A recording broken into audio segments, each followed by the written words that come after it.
So they say there's two sides to every story. The second side, by Nicole Marie Mullins. She's been brave, she's been strong, she's been broken, all at once. When it comes to love, nothing could ever hurt more than the moment of which you realize that the person you fell in love with isn't there to catch you when you fall. It is important from the very beginning of my side of the story. You understand my intent. It is not my intent to win in the loss of my best friend, my lover, and my husband. The harsh reality I've most recently forced myself to come to terms with is, regardless of my side or your side or even who the world may agree with, to win, I lost. I loved you with all of me for so long.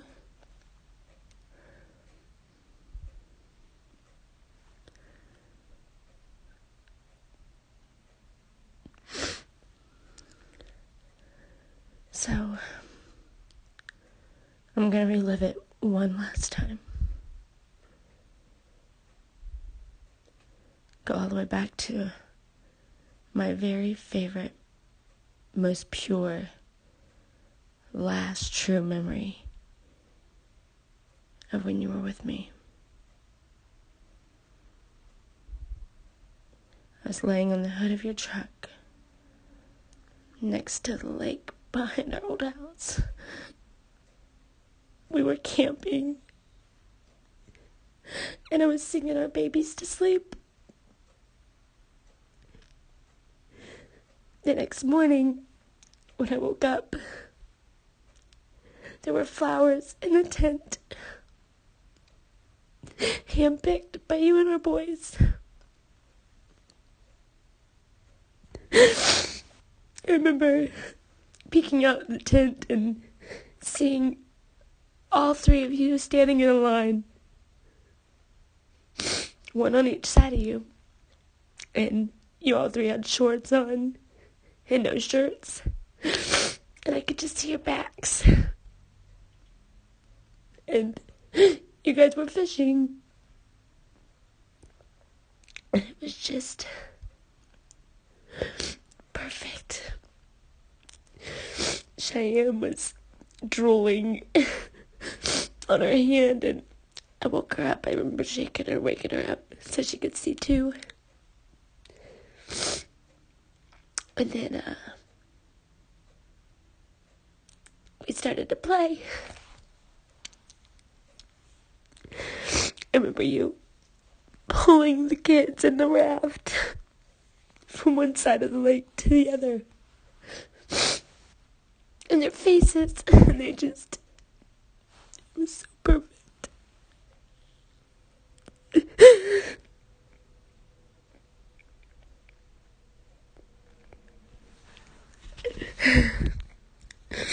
I need a second. Okay. So, I remember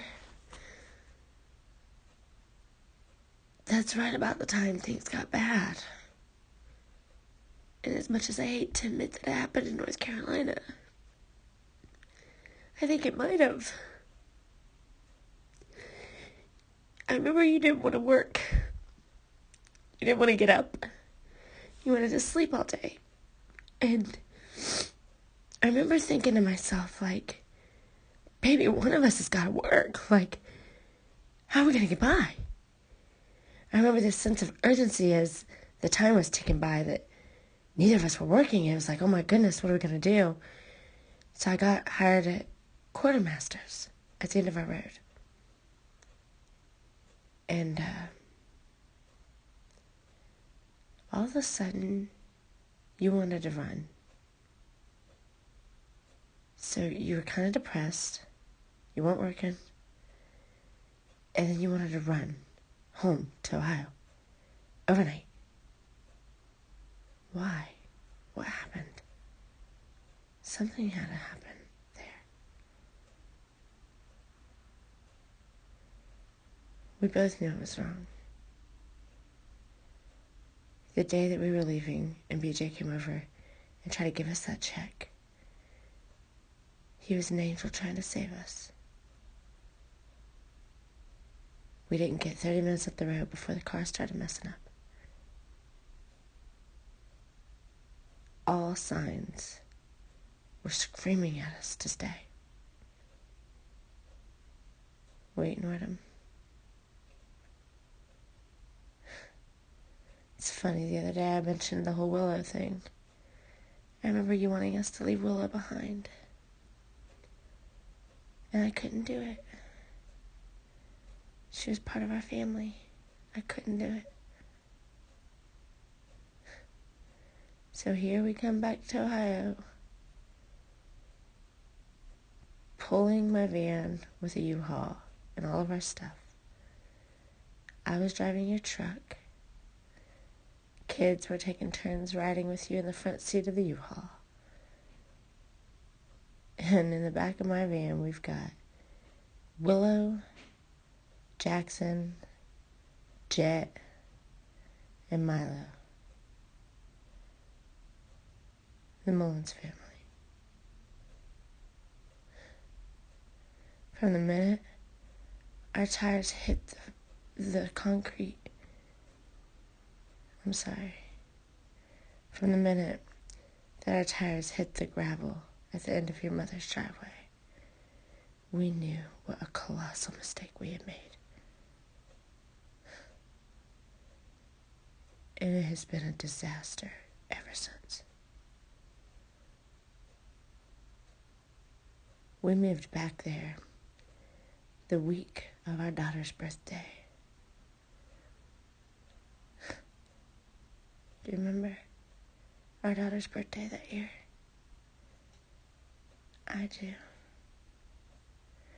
I remember dressing Cheyenne up like a princess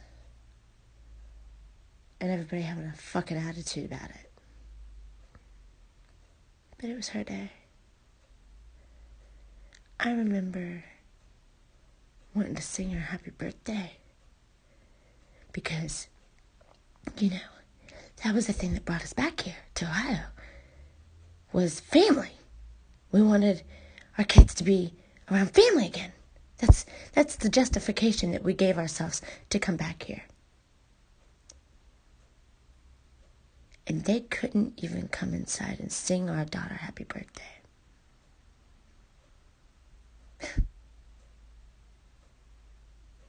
So just as quickly as we packed up our car and moved back here, it snapped the light switch. And we're like, we gotta get out of here. We gotta go back home. This place is not for us. And then here comes a break with Joe. You know, your family's treating us like garbage. And Joe gives us an opportunity to come in and work for him over off Dorothy Lane. And this is our break. We get out of here. There's enough money, right? So you get the job, and you, me, and the kids end up staying at that house, completely empty, with no beds, no TV, nothing. But we were together. And I'm not even too sure how much you were there with me and the kids at that house. When I relive it, I remember going to Walmart one night and spending like $15 at the store and making bologna sandwiches on the floor and telling all of you it could be worse, you know? We're eating, and we had this big house to play in, and we're going to have money soon, and the most important thing is that we're together. And then I remember trying to get your attention again. I remember being upstairs at that house, in that little bathroom, playing that game with you. trying to get your attention. I remember Cheyenne losing her tooth and the tooth fairy coming. It was like feathers were left behind from a wing. And I remember there being like fairy dust everywhere. And it was still our family. It was still us. Still true. Then I remember taking Cheyenne to school every day, and you not wanting to even get up to watch the boys long enough for me to do that. So I had to load them up. I remember Halloween. I remember making Cheyenne's super Spider-Girl costume. I remember going to her school with her and watching her parade. She had the coolest costume. It was really cool. I remember hand-making the boys' costumes that year. Spider-Man and Batman. Made some pretty cool masks.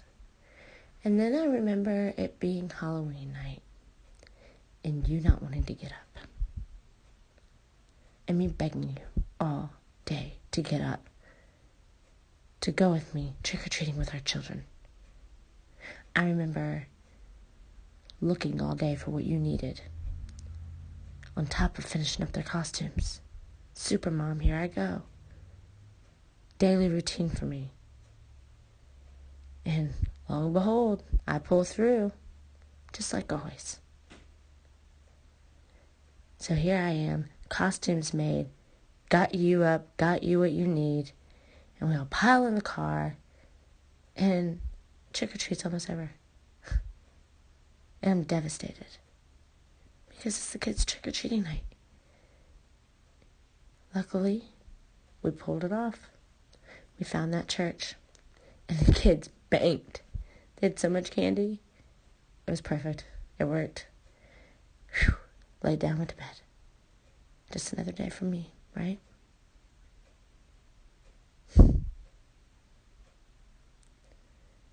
I remember in that house, you having a freak out one day and complaining about your neck and your head, screaming. I was so worried about you. I remember making a bath and you said you were going to have a heart attack or an aneurysm or something.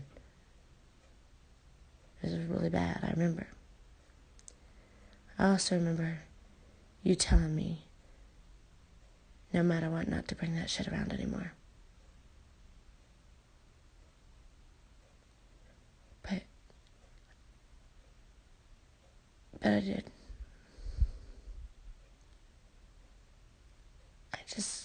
You wanted it, and I wasn't strong enough to tell you no. I was never strong enough to tell you no with anything. I just always wanted you to love me.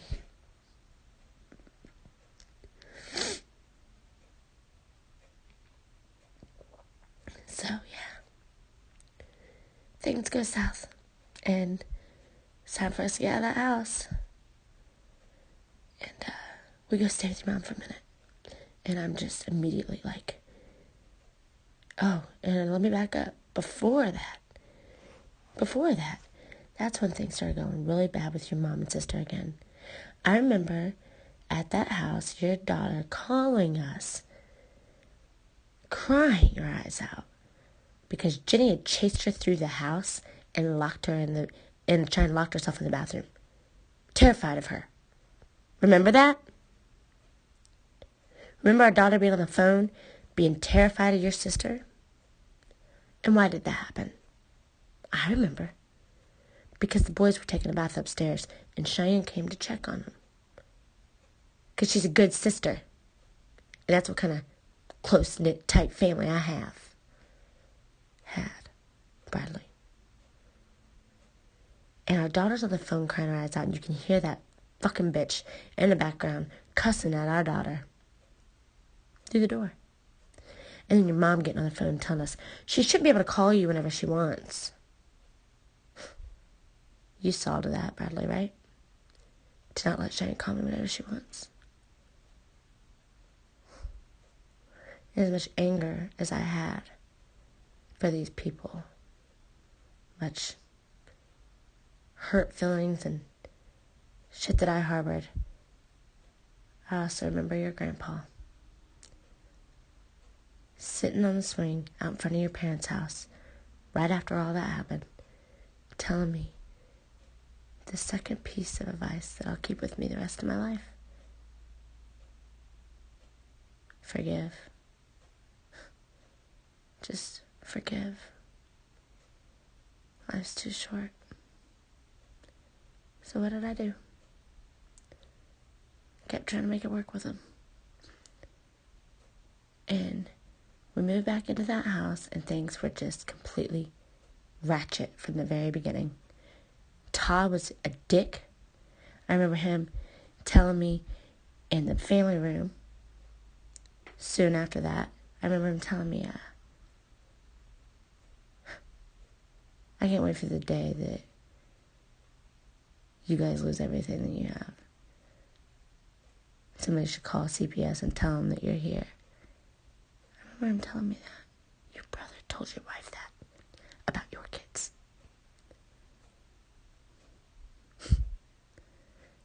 So, here I go. Getting on the ball. We gotta find a house. We cannot live there. There's just no way. This is all bad. Right? And, find us a house. I walk in. I negotiate it. I get us set up. And before we moved into that house, I remember you, me, and our kids going there and standing on the back porch and me having to talk with you about all the bullshit. And I didn't want it at that house. I didn't want it around our kids. I didn't want them to see it, hear about it, anymore. A fresh start. I remember going to the train in Xenia that day and letting the kids play. I remember begging you to do that.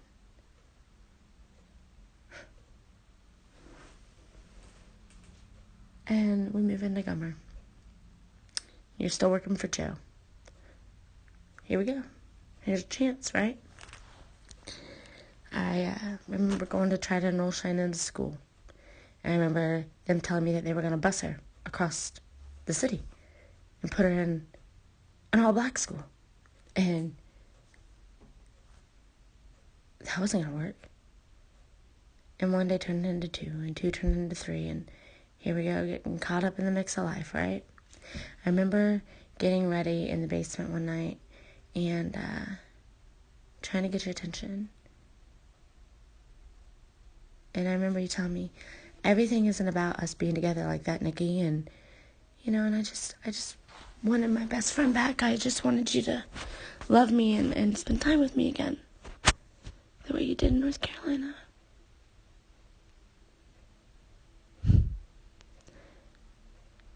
Weeks went by, and I remember the night that I was walking up the stairs from the basement and you yelling at me from the bottom of the stairs, and I turned back around and you looked at me with the coldest look I had ever seen on your face and said, "Do you know why I don't want to touch you, Nikki? Because you've withered away to nothing."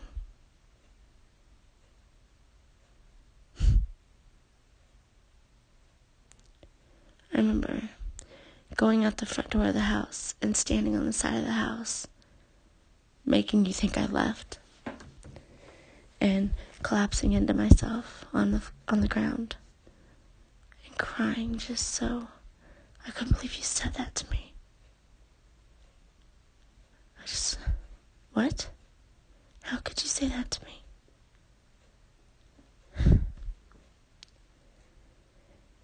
And I also remember how I felt about you wanting me to get stuff from Carl. Within my own self, deep down inside. I remember one time we went to go pick stuff up by the tree, and I remember feeling feeling in my mind, like, I can't believe you would just, like, sell me out for stuff like that. Like, you just have me do that. Even if it was just flirting with Carl, like, it made me feel very cheap, you know?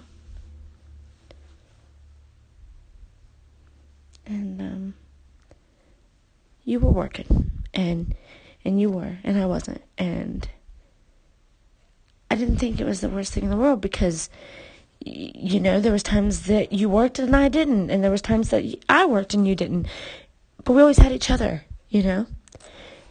And I was working on that house on the road across the way from us to try to help pay off the deposit for Gummer. And I was doing that, you know, I really was. I was doing that pretty much by myself. And, you know, here you're like, that's your deal. Things that took me a week would have took you 5 minutes. But it's all right. I'm doing it. I'm figuring it out. I'm working. I'm trying to get it done, you know? And then you got the job with the pergola thing over in Beaver Creek. And there I go, side by side with you, working. I remember your muddy boots and the kids coming and digging in the mud. And I remember Dolly Parton. Why'd you come in here looking like that? I felt cute with my hoodie and cowgirl boots and working alongside you. And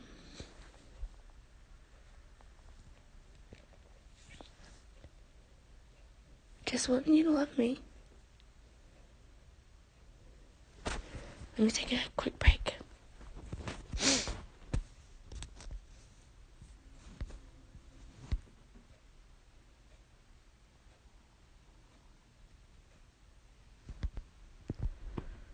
So, yeah. I remember things were getting bad with your mom and sister again. I remember always fighting with you about finding out if your mom was coming over, because I didn't want her to come over in the house be all nasty. Because I respected her. Yeah, I get it. You know, the house should always be clean, and I shouldn't have to worry about when people are coming over, because it should just be done. I understand that, okay? But it wasn't. I didn't want them to see that. It wasn't that I was fake about it. It was that I really genuinely cared about what they thought. You know, then it got turned into, Nikki, get a job. You're ruining your guys' life. Why aren't you working? But I had 3 kids to take care of, and I was helping you on your jobs, and you didn't want me to work at that time. I remember your mom going off on you, and me trying to wake you up to go to work, and me trying to wake you up to call your mom one morning at Gummer. And I remember her bringing our kids home and dragging my son across the road by his arm. I remember her saying, no wonder Brad is insecure. You're trash. And you know, Brad, I remember just feeling completely heartbroken that you didn't defend me. And I know you were trying to keep the peace with you and your mom. I always told you to do that, so it's not like you went against me. But deep down inside, I do remember feeling like, God, how could he let them treat me like that? I remember you convincing me to set up the thing in North Carolina with the pills when they went there to visit. And I remember fighting you about it, telling you I didn't want to do it. It was going to be a whole big thing. It just wasn't worth it. But I didn't go against you. And it turned into me being the biggest drug addict piece of shit in the world. Of course. Right? I remember you not wanting to work anymore. And me begging with you and fighting with you. Day in and day out. Bradley, you have to go to work. You have to go to work for Joe. Like, it's all we have right now, Brad. What are we going to do? I remember working at that other house, and a preacher comes by and gives me and the kids a turkey right before Thanksgiving. There it is. I pulled it off again. Thanksgiving. Sweet. Thanks, God. Right? Christmas comes, and you got a draw from Joe right before Christmas, and I went out and did all the shopping, and you did take care of the cost of Christmas that year. And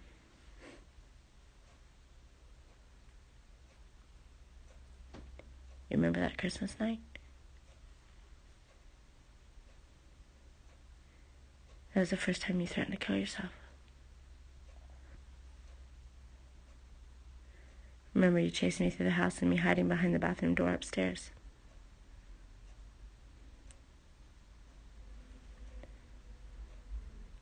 I remember I didn't really want to decorate that year. And that was weird to you. You were taken back by that because you knew that was like my biggest thing was Christmas. Always. Christmas was my very favorite holiday. Back then. Before then. But it just didn't feel like home. And, but I tried to pull it together, and through the end of the night, I remember you didn't help wrap presents that year. I mean, you never really helped before, but just a little bit here and there throughout Christmas night. But you remember that night before I moved to North Carolina, and you cut your finger opening up that present for Cheyenne on Christmas Eve. It needed stitches. Oh, damn, Brad, if you didn't want to wrap, you could have just told me.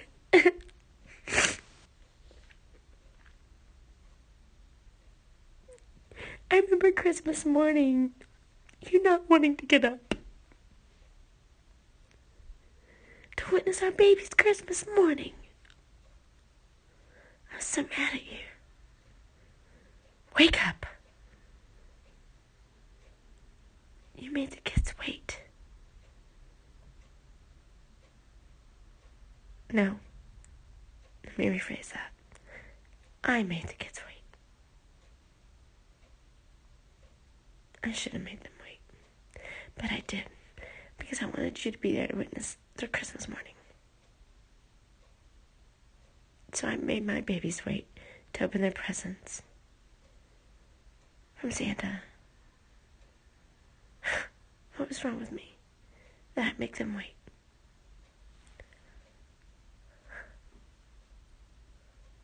Because I didn't want you to live with any regret, I didn't want you to not witness any of their Christmas mornings, right?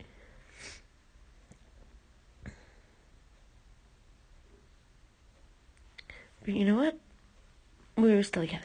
And we were still getting through it. It was hard. Times were hard. I think it was shitty. But we were still getting through it. I would try to work on Cheyenne's room, the music notes and stuff on the wall here and there. And you and I kept trying to rekindle what we lost.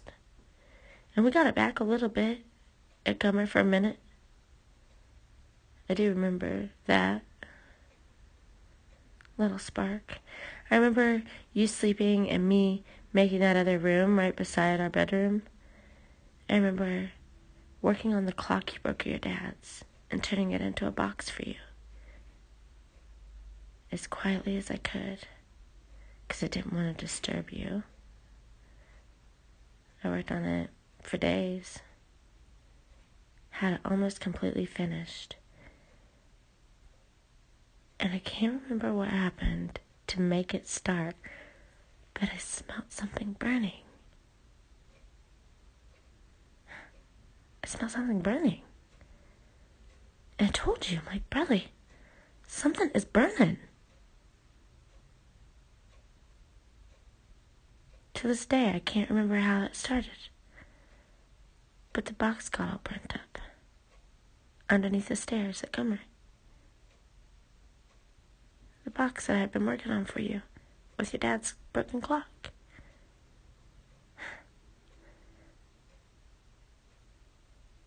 that happen? I don't remember.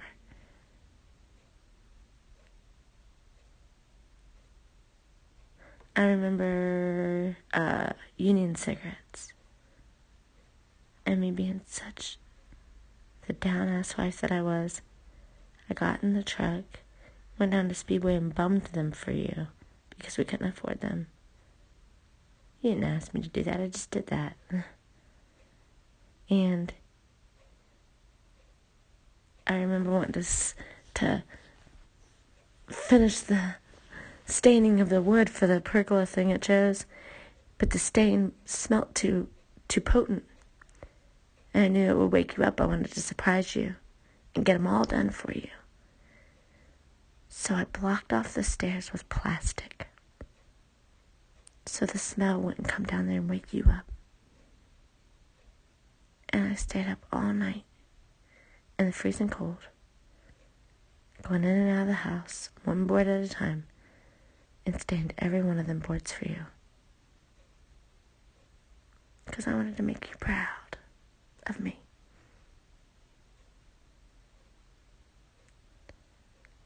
You got me my gun. After that was really awesome. I loved that gun. I was proud of that gun. One of the best gifts you ever got me. You always told me not to pawn things, but I did. It wasn't just for the stuff either. We didn't eat food that day, I remember. And I lost it in pawn. So what? Shit happens. We get an eviction notice. And things are going worse with Joe than ever, and I know you're about to lose it with Joe. I know you're going to lose your job with him. Because you're just not wanting to go, and you're not calling him, and every time I'm just telling you, just call him. Just, tell him what's going on. Do something. Don't just not go, not call. Things are completely haggard with your family. That's a wrap at that point, I remember. And we got hit with this eviction after we went to court and got completely screwed. It was a bad deal. Yeah. We've had a lot of them. Okay? Ever since then. So we had 2 days to get out. And you wouldn't help me. You wouldn't help me pack anything up. You wouldn't help me put anything in storage. All the way down to the minute we thought they were going to come in and take us out. Maybe the last 3 hours is when you finally got up to help.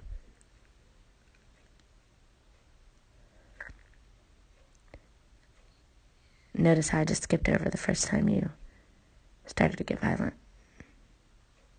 Right before that. Right before that, you started getting really shitty with our kids. And our boys were terrified of you. They were terrified of you. Cody was going through some weird phase and doing things to get in trouble, and Raleigh just wanted mommy all the time and bat symbol on his stuff, and the minute you were getting Raleigh dressed in the basement that day, something happened with the kids and you, because I remember them telling me about it for a really long time. That scared them, the way you shook Raleigh that day. Their fear made me scared. You chased me up the stairs, grabbing at me, clawing at me, with Cody in my arms. And I was running because I was afraid. And that was the first time I was ever afraid of you. Wasn't going to be the last time, though. By a long shot, right?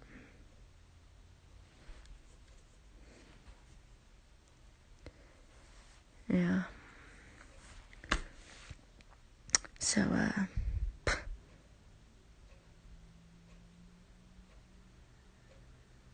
you started breaking my stuff. Right about that time. So now you had gotten physical with me for the first time ever. You had said some just god-awful things I never thought I'd ever hear you say. And you started breaking our stuff. And that was our golden rules. We didn't put our hands on each other. We didn't break our stuff. And we didn't call the cops on each other. That was our rules. And you started breaking my stuff.